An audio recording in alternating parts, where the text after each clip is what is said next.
what fun and what pleasure to be with all of you.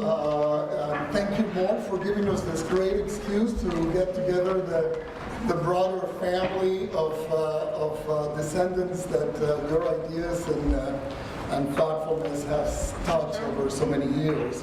So my task is to introduce the 80s to all of us and to share with my colleagues that were in the dark dungeons of TC doing social science experiments with me at the time. We're going to hear from three other colleagues, and then anybody else from the 80s that wants to jump in and share their thoughts, obviously more than welcome. You know, the people who've been assigned or recruited for this task are Michelle Fine. Michelle, where are you? Thank you. And Susan Opto. Here we go. And Eric Marcus. So, you know, the four of us will say a few words, and please join me. Just a few words about Mort's, how Mort touched my life and the themes that emerged when we got together on the phone to gather our thoughts for this presentation. So I'll share both of those. But let me start with the influence that I feel he had on me. And it's interesting, and you guys are all the folks that came before in the 70s and 60s are a very hard act to follow, but there were some certain themes that really emerged for me listening to that and that I had reflected about before today. One very important theme, of course, was this idea that many of you have already commented on the importance of having a mentor like Mort support, endorse ambivalently whatever your dream happens to be.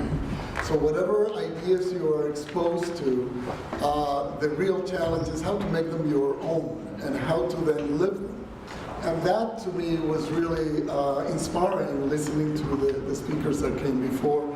But we do have a few anecdotes, and I'll share with you a couple, and you might be wondering what this is, but we were struggling all the time to see how to interpret Mort's feedback. It was always supportive, there was always a warm smile at the other side of the table, as it were. I personally didn't feel intimidated by the corridor as much, but I did feel always puzzled when I came out of the office of what was it that he had said to me. So a lot of the stuff, so we came up in our class with the Mort I scale, right? So the I scale was this, and this was a 1, and then he went all the way to a 5. Right? So we had the, what did you get? You get a 1 or a 5? And so whenever we came up with an idea, we already immediately could visualize what Mort was kind of saying with his eyes. And that was the way we then interpreted whether we were on track or not. So that was the first thought. Second thought, very early on the program when I signed up for the pro seminar with Mort, I went to his office, and underneath his desk, he kept a box where he threw everything he thought was kind of interesting, but didn't have time to read. So basically, as my first assignment as his research assistant, he brought out the box and asked me to take it home and to read everything that was there and to tell him anything that was interesting. So that was my assignment. And I came home, and my wife Margarita saw me bringing this thing in, and I said, "What is this?" And I said, "Well, I don't know, it's a lot of shit that Mort had there."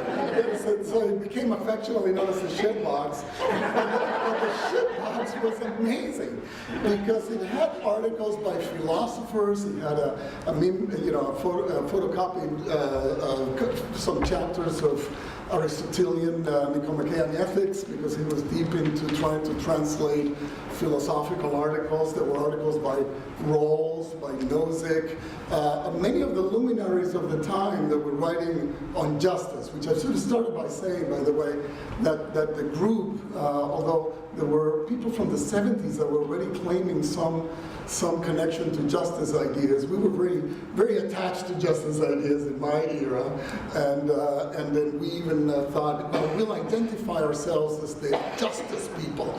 But it turns out that the ideas had been brewed before we showed up, which was kind of interesting to hear in itself.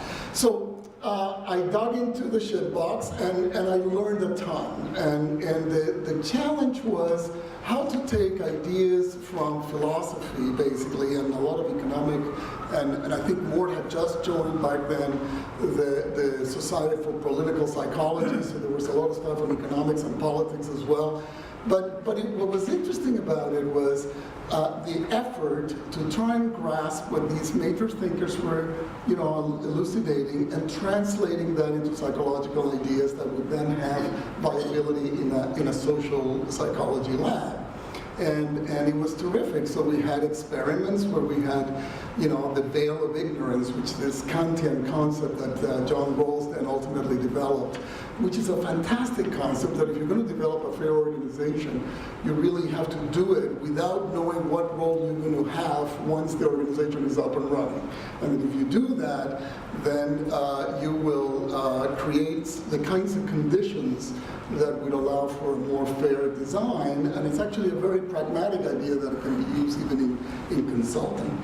So those are a couple of anecdotes, but the wonderful thing, and I think again, a sort of common theme that I heard this morning that certainly resonated with my own experience was, how do you go out to the world and how do you bring it into the space of a psychological lab, or where you can test some of these ideas more rigorously and actually see what people do under certain conditions. That was a real gift. In return, also, how do you go from the lab back out into the world?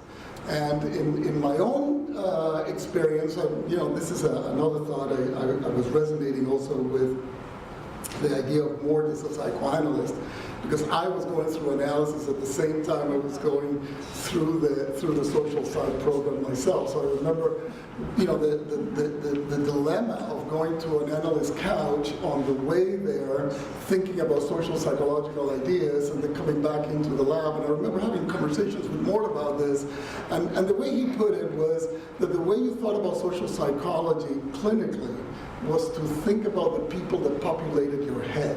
And that was a wonderful concept that really allowed me then to start talking to the people that were populating my head and trying and sort of leverage of the ideas from social psych into that world. Now, the gift, one of the things that others have commented on, really was around the idea that the world is not organized in accordance to university departments, and that in fact you can borrow ideas from anywhere to come and bring and study and be compelled by the very merits of the idea itself.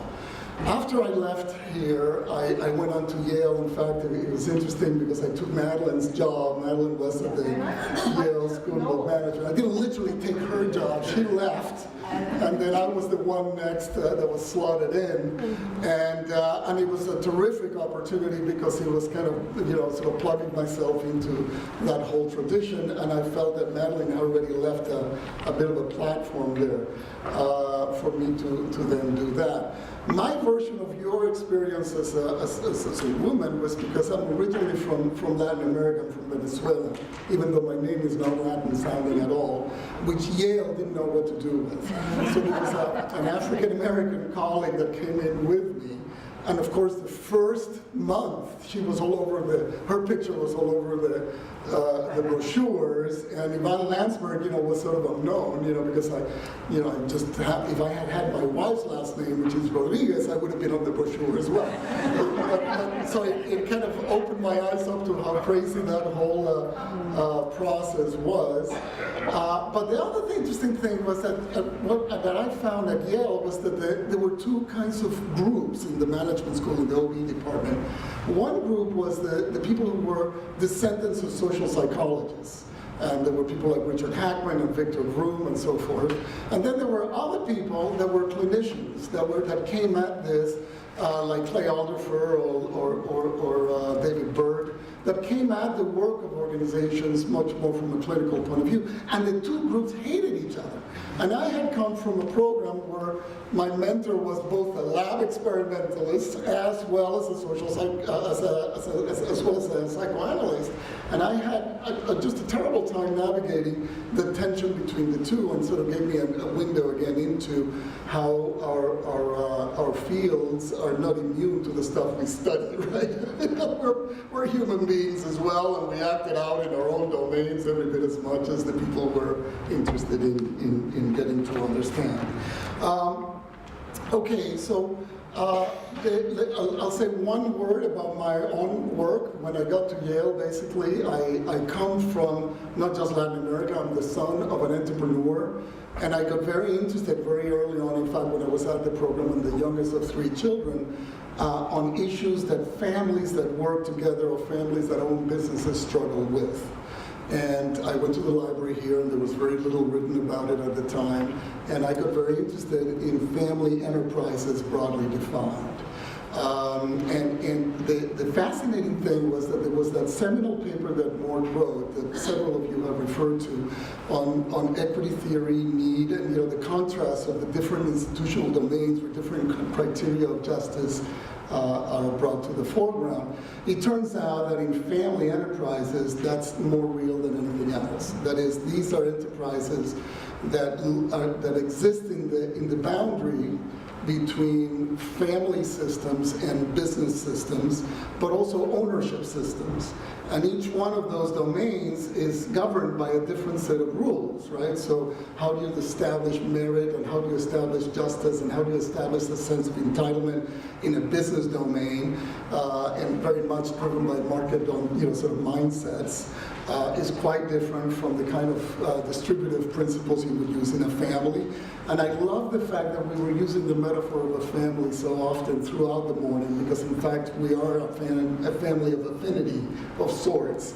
So the idea of one of the things that makes these systems most interesting is in fact the clash of trying to reconcile different assumptions about justice in the very mundane decisions anybody who owns even a small grocery store or a multi-billion-dollar family enterprise have to contend with. So, I don't care if you've got 4 goats and you live in the Serengeti, and you still have to think about what you're going to transfer to your children. And there isn't any more powerful distributive decision than what you write on your wills. And what are the psychological assumptions that go into informing who you're going to leave, what are you going to leave to whom and why? And what kind of a process can you engage as a family to sort all of that stuff out? So I could expand on that, but I won't. But I did want to leave you that the intellectual heritage that I picked up here, and that I'm so proud and that we all share, was extraordinarily informative in helping me navigate real deals with real families, trying to sort out how they're going to continue these businesses into the next generation.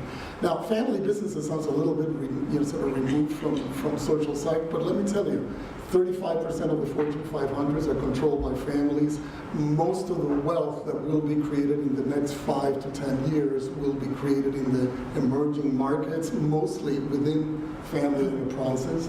So it is actually a very real, important global issue. So there was the cover of The Economist, I don't know if you saw it, was all about dynasties. So the influence of families in the way politics run as well as economics run has become much more figural over the past few years. So that's just a little window into that world. Love to talk some more about it in the breaks and what have you. But now let me turn it over to Sue Opto, who's going to then pick up the thread on her work and inform us about it.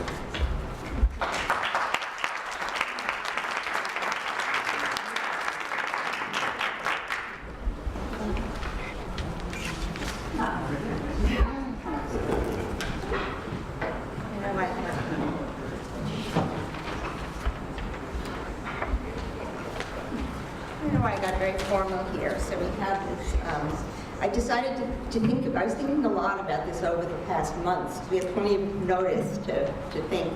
And it came to me that I wanted to talk about my time here in terms of trapezoid circles and lines. I came to this program after 18 years in the New York City public schools, so I was already, I guess, an adult. And I came because I wanted to understand social issues better, but I didn't know that I wanted to learn about theory and methods, and I learned about that here. So let me start with trapezoids. Do you remember the beige trapezoidal tables in our meeting rooms? I couldn't find a picture of them, but I tried. This was as close as I could get. They were puzzle pieces that turned our square room into a circle for conversation. Work group was a refuge. It was a place for deep and collaborative thinking about the world, its ills, its dynamics, and it shaped my understanding of building theory, while it modeled working within a community of scholars. It influenced how I think and teach today. I just have one more trapezoid here. Our circle of trapezoidal tables within the square of the room, within the program's walls, offered a space away, an inner sanctum that enveloped us and removed us from the sounds of the program, the college halls, and in the streets beyond. It was like a think tank, a spaceship, a sci-fi field with its one-way mirrors. Its surrounds included artifacts of scholarship, bookshelves with journals I had never seen before, such as the JSI, the Journal of Social Issues, to which I eventually have contributed 12 papers, and folders and files on ongoing and past research. And that was background to what transpired in this, as the space took center. And that was background as what transpired in that space took center stage when new and experienced students sat, talked, and thought through together with Mort as our sage. I bring a college friend from Antioch in the 60s into this conversation to describe work group. Jeff Rubin, who was mentioned by several people before as an influential scholar on social conflict negotiation, died in 1995 at the age of 54, and studied here in the 60s, 64 to 68. And his description of work group was very attentive to process, ethic, and to Mort. Jeff wrote, and this was 1984, behind the resistant fortress of an idea that had been explored there, almost always resided another, more fundamental idea that Mort was able to extract with obvious pleasure and surprising ease. It was typically Mort's habit at these meetings to wait before interceding, perhaps to structure things a bit at the outset by suggesting a topic for discussion or inviting someone else to do it, but then to sit back and give us, his eager students, a chance to shape the discussion for ourselves. I can remember watching him on those occasions, wondering what he was thinking about, wondering whether he was listening to the unfolding exchange, wondering whether he was disappointed, bored, or pleased with what happened. And each time, of course, his ideas surprised me with their pointedness, thoughtfulness, and immense care. These closely observed dynamics, and now I'm back to Susan, captured the unseen, a place where we were learning what it meant to be a social psychologist, to work within a community of scholars, to develop theory and method, and to grapple with the complexities of the world. In keeping with our decade's theme of justice, actually, a look at Mort's CV reveals that most of the work that was published occurred from the mid-70s to 1987, a dozen years, and the dissemination of his work on distributive justice took a variety of forms, including publication in the Journal of Social Issues and the American Psychologist, and I think a Hungarian journal, the second line. Not sure about that. If it is Hungarian, it's called Manifold Manuscript. And it was presented to colleagues at an APA meeting along with graduate student presenters, including Ivan, a white paper for the National Science Foundation, a book and a book chapter. This modeled the many venues in which our thinking and research can contribute to a larger discourse, and I left it within trapezoids because it was many-sided. I'm up to circularity. So this is the second part of my talk. It's circularity and bidirectionality as critical theoretical practice. Work group challenged us to think more systematically, critically, and deeply. We dealt with complex and weighty issues, but we were playful with ideas. We went well beyond linear theoretical models. For example, A can lead to B, but B can also lead back to A, and thus we have interesting bidirectional and circular models of causality that allow us to think about change over time. Mort's work offered many elegant theoretical models. His work on cooperation and competition asked, what conditions turns cooperation sour so that trust becomes distrust and incompatible interests become opposing goals? And in reverse, what conditions can change destructive processes to bring about cooperative relationships? The answer is elegantly codified in his crude law of social relations, which captures this circularity. And he says the characteristic processes and effects elicited by a given type of relationship also tend to elicit that type of relationship. Said simply, cooperation in process can bring about cooperation in outcomes. A third example of circularity, which many of you have mentioned, is the intimate and productive relationship of theory and applications. Theory can inform our work in the world, and the world with its challenges can inspire and inform theory. Mort's gift as a teacher, mentor, and exemplar enabled me to make critical and theoretical analysis a key practice of my work. I've written about how Mort's comments and work group guided me toward work on the scope of justice, a construct that links social issues I cared about, such as immigration, the environment, children, dirty wars, that were seemingly different, but are similar in their underlying genotype, to use a Lewinian term. They play out in context structured by hierarchy, inequality, oppressive processes and outcomes that inflict harms in less privileged groups, and is justified as necessary, acceptable, and rendering it invisible. Exclusion from the scope of justice is commonplace today. It's normalized in policies that disregard people's rights and dignity, stop and frisk, Ferguson, drones in Pakistan, Yemen, Somalia, surveillance, and environmental racism, and I could go on. The challenge of my work, and you will see the parallel with Mort's, is researching and theorizing the turning of moral exclusion into moral inclusion. I'm up to lines, the last section. It's called Lines, Gestalt, Lewin, and Deutsch. In addition to his own brilliant thinking and researching and teaching, Mort introduced us to our ancestors, a line of scholars that included Kurt Lewin and the Gestalt psychologists, 1920 to 1933. So that was an interwar movement during a very liberal time, and it ended with Nazism. This progressive line has emphasized methodological inventiveness, theoretical simplicity, rigor, the applicability of research to lived experience and contemporary problems, and the interrelationship between psychological and social processes at multiple levels of analysis. Lewin, like Mort, spent long hours with his research group called the Klassenstube, which had been mentioned earlier by you, and is rambling discussion that examined new areas of theory and research. Consistent with that line, Mort described his goals for us in a 1984 interview. He said it's to link theory and practice and, quote, to train our students in both orientations so they are, so to speak, tough-minded with a theoretical and methodological sharpness, and tender-hearted with a concern for using social knowledge to deal with social issues. And I think so many of our talks have described exactly that. Mort required theoretical and methodological rigor, but he was neither orthodox nor scientistic. He took the long view and saw methods as continually evolving, so he encouraged creativity and research. He gave us much, much room to grow, and I've heard so much gratitude for that today, and I share it. He offered us a place to bake what he called our half-baked ideas, and he encouraged us to draw on kindred traditions beyond psychology, as Ivan just mentioned. Through his teaching and scholarship and his example, we're part of an important legacy now approaching 100 years old.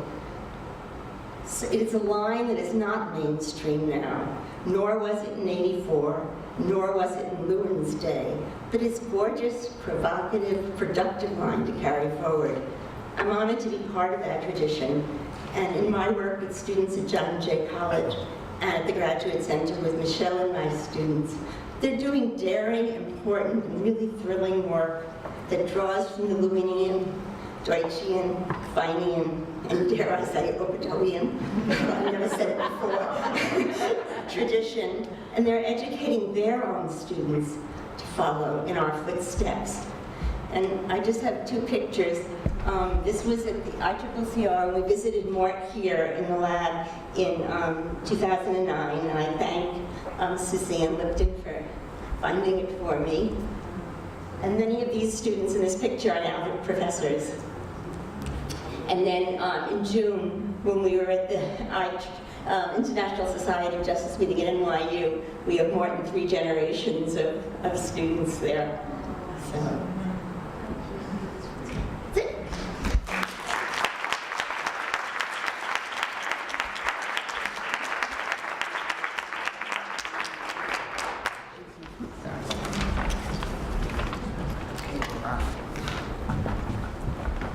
That was beautiful.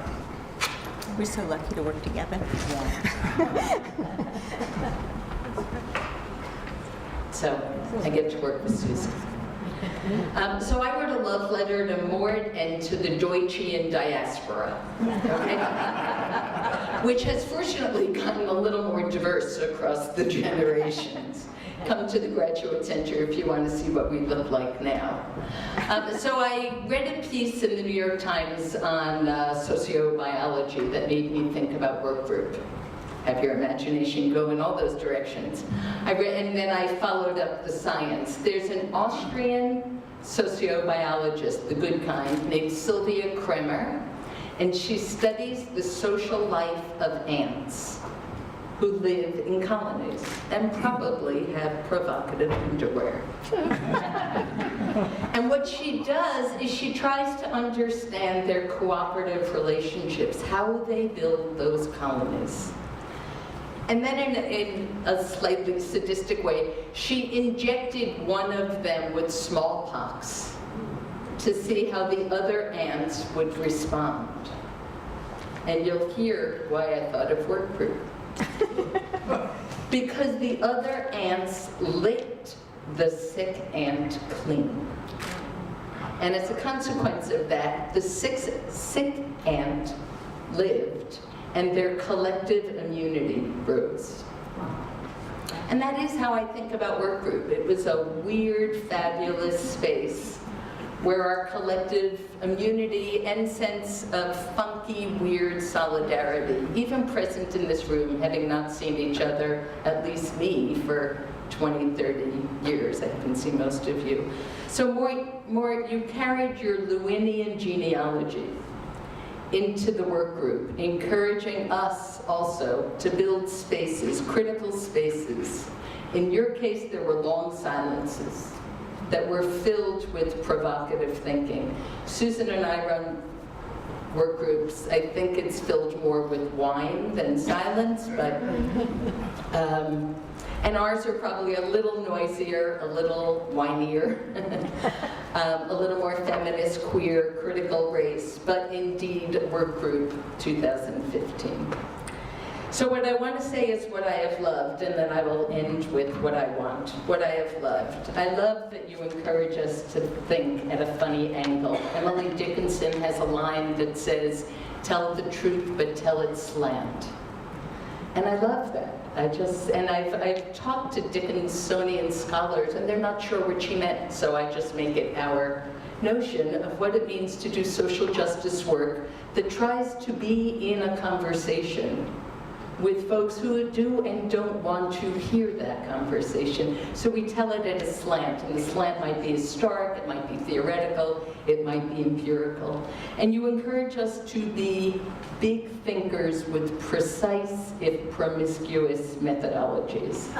That is, we learned about Acme Bolt, but we also learned about the work you did on racial integration in housing. And Susan and I were fortunate to hear from you that McCarthyism crept its way into that work, and anti-integration crept, so that Mort's funding and his status were slightly challenged because he dared to be looking at integrated settings. You taught us to have a healthy respect for psychology and to be suspect. There's a beautiful book by Ryland Rabaka. It's called W.E.B. Du Bois, Academic Apartheid and the Disciplinary Decadence of Sociology. And it's about all those sociologists who say, that's not sociology. And there are a lot of psychologists who say, that's not psychology. And yet you encouraged us to be both of the tribe, critical of the tribe, and expansive of the tribe. And I have a sense that in conversations we never quite had, you had the same relationship to Judaism, to be of the tribe, critical of the tribe, and to expand the tribe. So I thank you for that. I thank you for the interdisciplinarity. It was because you introduced me, I don't know that you'll remember this, I don't have a car story the way Ken did, but you introduced me to Ignacio Saloni and the book, The Seed Beneath the Snow. He was an Italian communist, and you suggested that I read it as I was thinking about my dissertation on the conditions under which people who have been oppressed see injustice. And so my dissertation opened with Ignacio Saloni and Hester Prynne from The Scarlet Letter, who only saw injustice once she was exiled from the community. And because of that, you let me meet my academic mother, Maxine Green, and for that, I thank you. I love that you nurtured in me and in all of us the nerd and the activist. That is, you saw elegance in experimental design, but your eyes twinkled as if to say to me, be more. Also be in the streets and be in the intimate psychoanalytic interior of lives. And so you escorted us to be at the macro, the social, and the intimate. Hence. Let somebody check it.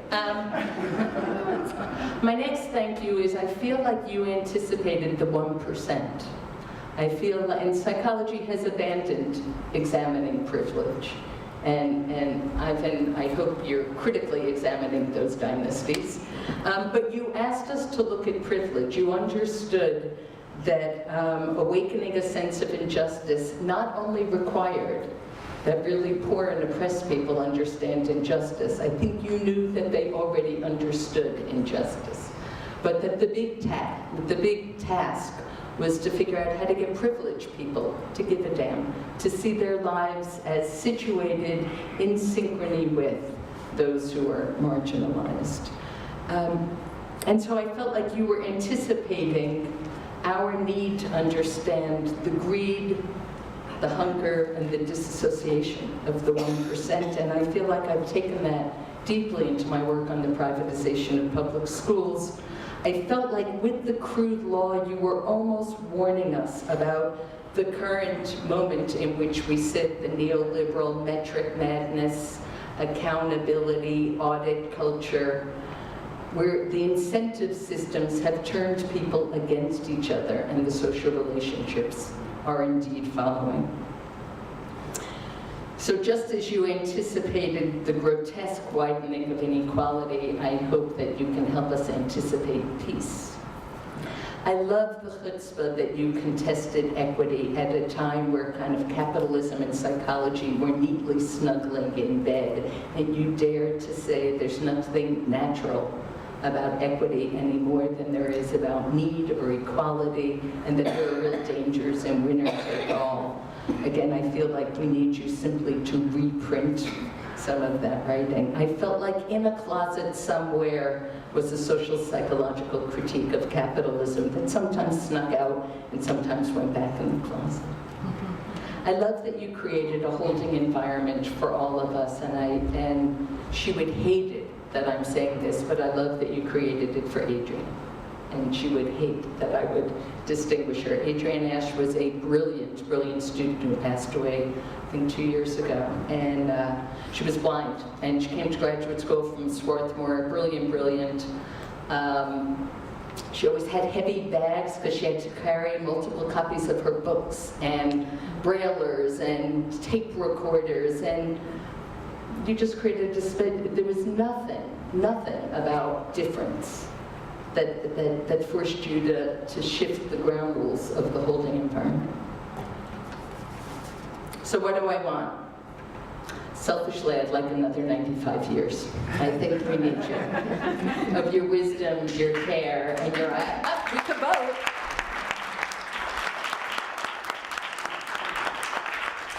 Mort, you have built a diaspora of progressive scholars who think and write and practice at a slant, a Deutschian slant. We are spread far, and yet it's amazing to listen today and hear how linked we are. Janine Banis is a science writer. She's a geographer who looks to nature when human relations just feel desperate and hopeless. And so she writes about forests and how do some trees survive terrible, terrible hurricanes. And so she writes that when forests experience terrible storms, there are always some sacrifice trees, some that fall. But the ones that stand tall are the large oaks, the mighty oaks. And they look autonomous and freestanding, but what she's discovered is right underground. They have deep roots that snuggle with each other. And so you have seeded a field of oaks here and in our students and in the next generations. Our roots are Deutschian. We take justice and possibility to very dark places, and we help provoke an imagination for what else is possible. We stand tall, mostly, because of the space you cultivated for, with, and despite us. To another 95 years. Happy birthday.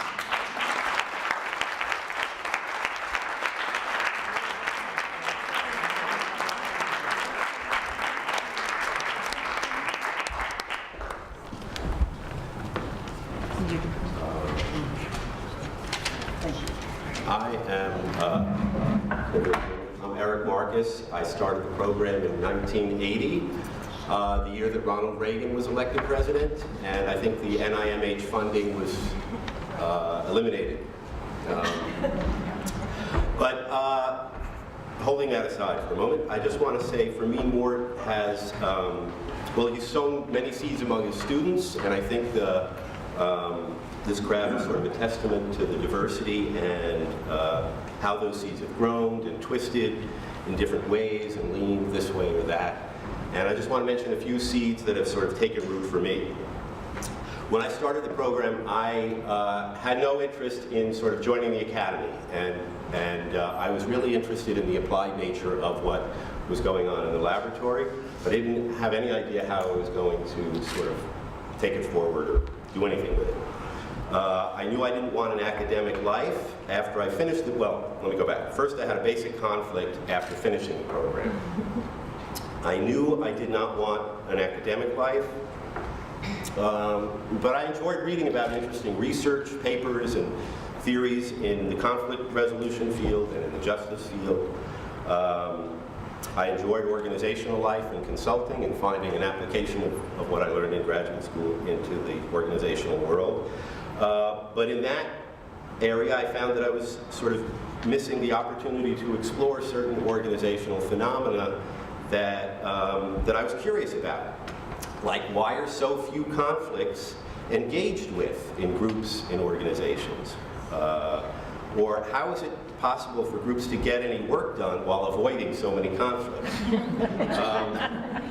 Which led me to another question, which I've had so many interesting conversations with some folks in this room, someone who left, Kenneth Soul, which is sort of what might we practitioners actually be doing that might be contributing to the prevalence of conflict avoidance in organizational life. And so by the later part of the 1990s, my own tension between theory and practice, between ideas and their implementation, was becoming more acute. And as chance would have it, there was Mort at the fish counter at Zabar's. I ran into Mort there, and we started chatting about what was happening in each of our lives, and I was talking a little bit about my tension. And he told me about a faculty seminar he had organized that was aimed at sort of bridging the gaps between theory and practice in the conflict field. And he invited me to join the conversation. But the conversation, at that point when I joined, the conversations were kind of well advanced, and it was shaping into a new book. to try to bridge the scholarship and practice divide in the field of conflict resolution. Peter was involved and other folks here. So Peter and Mort offered me the opportunity to write a chapter, which I agreed to, but I hadn't done much academic writing since my dissertation, so it was not an easy task. It was very challenging. In any case, that chance meeting at Zabar's led me to become more and more comfortable with my own conflicts between my practice and the questions that I was interested in exploring, not in a scholarly way, but sort of with a light academic touch, I would have to characterize it as. Anyway, from that point onwards, through Mort's encouragement and invitation, I have enjoyed a nice balance between keeping a foot in academia and working with Mort and Peter on different projects through the center, and in keeping my other foot in the world of practice, and working with different organizations and collaborating with very skillful practitioners, again, some of whom are in this room. But it's hard to describe, for me, it's hard to describe particular influence on me that Mort has had, since it sort of pervades who I am as a practitioner, as a father, as a partner, as a friend, as a colleague, as a teacher. He has a deft touch in pushing me to action, in saying the right thing at the right time. And it's sort of, I was telling when we were talking about this a while ago on the phone, there was a time, I think it was my first semester or second semester as a graduate student, and we were reading all these elegant research studies, and it sort of felt like we were getting very weighed down in the idea that to do a dissertation, you have to actually come up with something original. And we were sort of bemoaning this sort of insurmountable obstacle. And Mort walked by and he sort of overheard the conversation, and he said, well, you know, there really hasn't been a novel idea since Aristotle. And it's just a matter of, and it sort of lifted everybody up and we moved forward.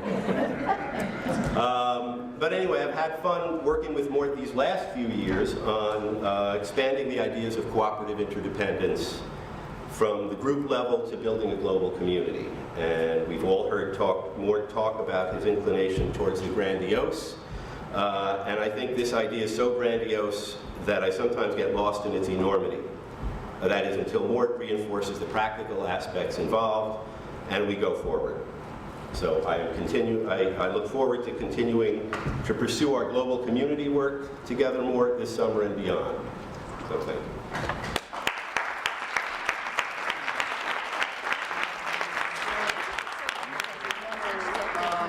Encourage our colleagues from our year to add any additional thoughts you may want to share with all of us, so please.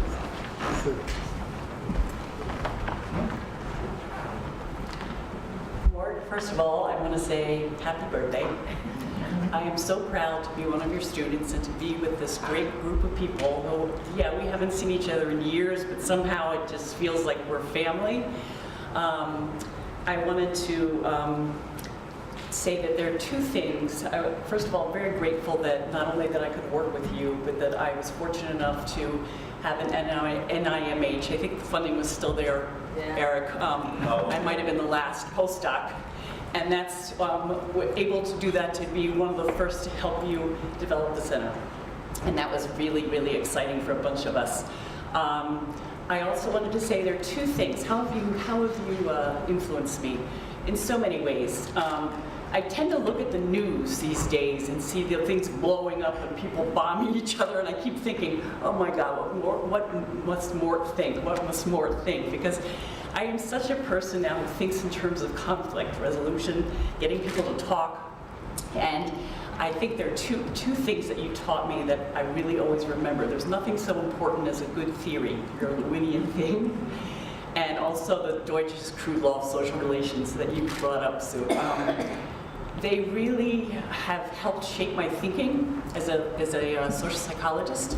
And also, just briefly, I think the most that you've done for me now is to make me realize I am a mediator, and I love being a mediator. Of course, I'm a middle child, and I think I've had a lifetime of experience mediating between my older sister and my younger brother since he was born. But I love being a mediator. My current work now is doing what we call marital mediation. which is using mediation to try and keep couples together. And I just love the whole crew law. It's right out there. It's so beautiful to see it work in practice and have people, it's so gratifying to be able to have people come together and hear each other more. And that's really what I love to do. So thanks.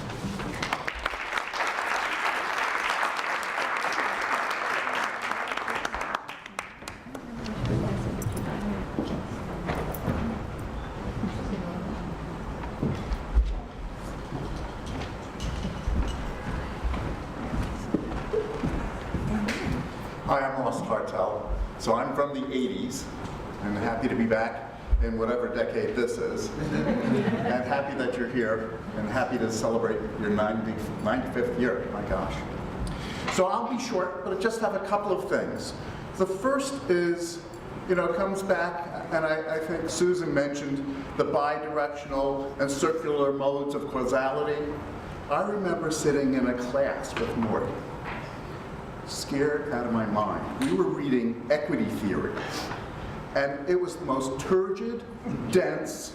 I understood the first chapter, and I understood nothing since. And I think Yvonne carried us through that. Not because he knew what we were talking about, but he brought wine into the class, so it slowed everything down.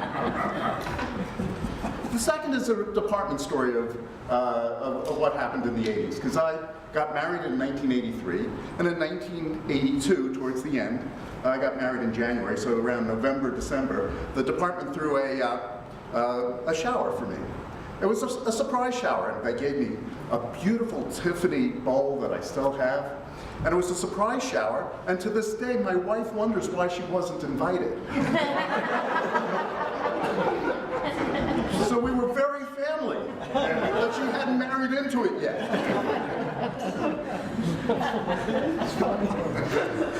And it's true. The third is, and it's this sort of, it's very biblical. I mean, you keep hearing about the begats, so we go back to Lewin, then we go to Mort, then we go to Harvey, then we go to me, and each of us has touched lives. So it carries all the way through. So it's just one of those things that this part, we're here today, but we've got to carry it, and we have a responsibility to carry those things forward. Those ideas, the things, the concepts that shaped us need to go forward. So, thank you.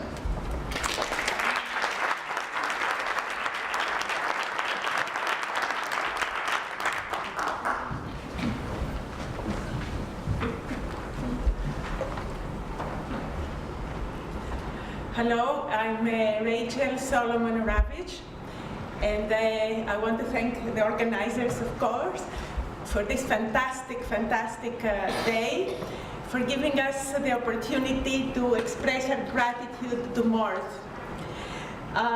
Mort had a transformative impact in the lives of all of us. As far as I'm concerned, I don't think I would be in America if it wasn't for Mort. Everybody spoke about experiences they had in the past. I want to speak about a lesson I learned from Mort this past summer. I had the privilege of participating in Mort's Global Community Initiative. And Mort introduced me to the concept of radical optimism. It's a lesson I took out from this summer, and I'm grateful for it. Mort always thinks big, has a humanitarian, humanistic orientation, practical orientation, future orientation, and even facing the challenges of growing older, he's always engaged and forward-looking, and makes a difference.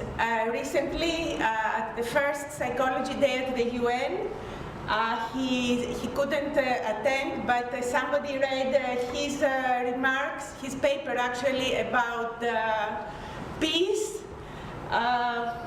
avoiding the Third World War. So that was read during the first Psychology Day at the UN, which has become since an annual celebration every year.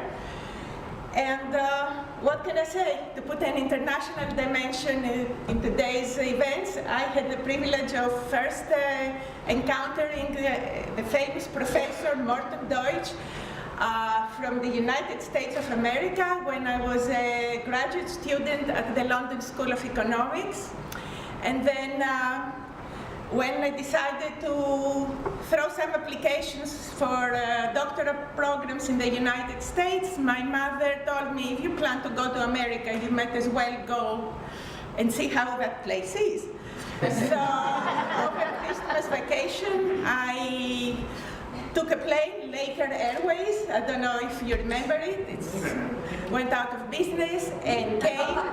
And I was not planning to apply in any school in New York because New York was a very scary place at the time. But somebody said, hey, go and have an interview at Columbia University. And I said, oh, Morton Deutsch, he spoke recently at the school. Let me go have an interview.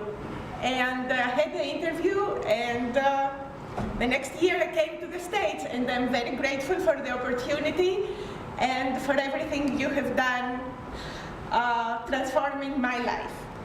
Thank you.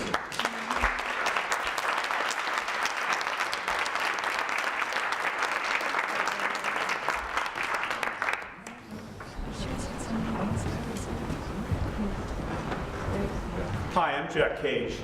I wanted to say 2 or 3 things about Morton Deutsch.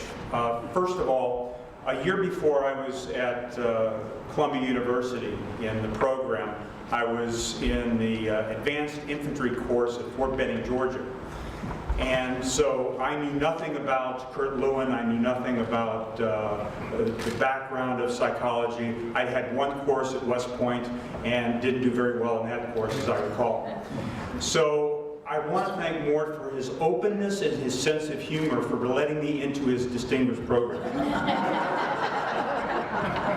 I was talking with somebody who came in 1979, 1980, and they said there was some trepidation because there was not only one, but there were 2 military people coming into the course. And after the history of the 60s, 70s, and 80s, there was some concern whether or not that would disrupt the karma. Well, hopefully it didn't, but I thank you for your humor and letting me answer. The second thing, I wanted to tell you about an offshoot of the conversation that Harvey had with Mort in his apartment, I believe on 86th, where there was great fear and trepidation running around. In the summer of 1980, I was accepted into the program. I had 2 years before I had to leave and go back to West Point to teach psychology, leadership, and research methods. And so I was on a time limit, and I had 2 more years. My concept, being an infantry officer, was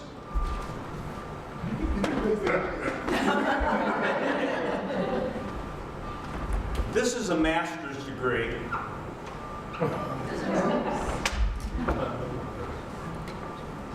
This is a master's degree, and this is a doctorate. Take a few more courses, no problem.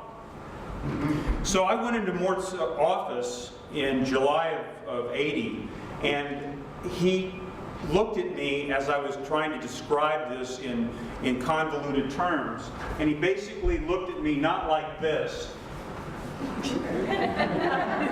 but like this. So I was essentially 0 on a scale of 0 to 5. And he said, no, the challenge you run into is this. This is the nature of the world of the educational system, of the history and the tradition of social organizational psychology, and I want you to understand this. I'm sitting here, 27 years old, and absolutely in fear. My eyes were like this, as were his.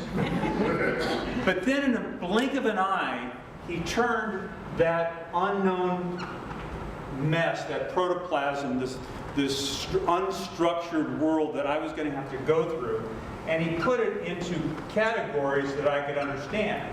and he talked about certification, and he talked about theory paper, and he talked about applied paper, and he talked about dissertation. And in that time, he sent me on my way in a manner that allowed me to go on a path untraveled. And it changed everything. So when you, in your course, that first year, would ask us to come up with a compelling question, after reading 500 pages of material, which also used to intimidate me like nothing else could, I realized that that was exactly the type of work that I was going to be doing for the rest of my life. And you prepared me for it. The last thing, I think Noel mentioned it, during World War II, Mort was a navigator, the hardest job on a bomber, and he fulfilled, I believe, 33 missions, received Distinguished Flying Crosses and Air Medals, a big deal. And so when you think of him, think of his humor, think of his openness, think of his brilliance, and think of his bravery. That's Morton Deutsch.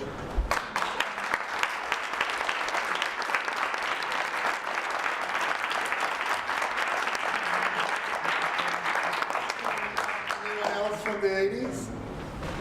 So that's kind of it for us. Mort, again, thank you. And another 95 years, as Michelle